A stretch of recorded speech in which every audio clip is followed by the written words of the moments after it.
Media நண்பர்களுக்கு வணக்கம். இப்போ இந்த காரைக்குடி சார்லு மேட்டரை பார்த்துருப்பீங்களே.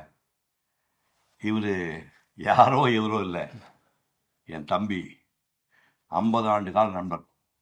1971 மன்னார்குடியில் ஒரு நாடகத்துக்கு தலைமை தாங்க போயிருந்தேன். அண்ணன் மன்னார்குடிக்கு வந்தாங்க. வந்தவளை ரிசீவ் பண்ணது நான் தான்.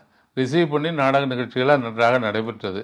நடைபெற்றவுடன் அண்ணன் ஊருக்கு போக வேண்டும் என்று இருந்தார். அண்ணன் வந்ததுலேருந்து சாப்பிடவே இல்லையே ஒன்று சொன்னதற்கு, என்னப்பா நான் என்ன சாப்பிட்றேன், 2 நாள் தூக்கம் இல்லை, அதனால் நீ எப்போதும் நான் சாப்பிட்ற அந்த வெங்காயமும் தயிர் சோறு கொடுத்தால் போதும். 1974 என் கல்யாணத்துக்கு வந்திருந்தார். கல்யாணத்துக்கு வந்தது மட்டும் இல்லை, வந்த எல்லாரையும் ரிசீவ் பண்ணதும் நானும் ஒருவன். இவர் கல்யாணத்தையே நான் தான் பண்ணி வச்சேன். அண்ணன் புதுப்பேட்டையில் இருந்தார். போய் பார்க்கும்போது வரும்போதெல்லாம், என்னடா அப்படி அம்மாவும் வீட்டில் திட்டுவாங்க, ஏன்டா இன்னும் கல்யாணம் பண்ணாமல் சுற்றுற, அண்ணனுக்கு தான் பண்ணிட்டேனே நீ பண்ணுறா அப்படிம்பாங்க. அப்போ போய் அண்ணன்ட்ட சொன்னேன். அவரே ஒரு பொண்ணை பார்த்து எனக்கு திருமணம் செய்து வச்சுட்டாங்க. இவர் கல்யாணத்தை மட்டும் நடத்தி வைக்கல. நான் இவர் மக கல்யாணத்துக்கு போயிருக்கேன், பேரன் கல்யாணத்துக்கு போயிருக்கேன்.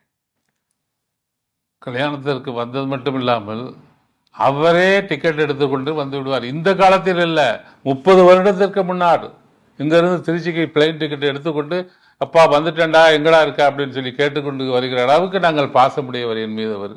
பொதுவாக நிகழ்ச்சிகளில் எனக்கு யாராவது சால்வை போத்து வந்தாங்கன்னா அதை திருப்பி அவனுக்கே போத்திடுவேன். சால்வை போத்திக்கிற பழக்கம் எனக்கு கிடையாது. அன்றைக்கி ஒரு 6 மணிக்கு நிகழ்ச்சி ஆரம்பித்து 7, 8, 9, 10ன்னு ஒரு 7-8 பேர் பேச ஆரம்பித்து பயங்கர டயர்டாகி கடைசியாக நான் பேசினேன். அப்போவே கிட்டத்தட்ட 10 மணி ஆகி போச்சு. ரொம்ப டயர்டாக இருந்தது. கிளம்பி கீழே வந்துட்டு இருக்கிறேன். கரிமங்க நின்றுருக்காரு. எனக்கு சால்வை போடுறது பிடிக்காதுன்னு தெரிஞ்சு இந்த மனுஷன் கையை சால்வை வச்சு நின்றுருக்கேன். எங்கள் வீட்டுக்காரம்மா அப்போவே சொன்னேன், சால்வை எடுத்துகிட்டு போகாதீங்க அப்படின்னா.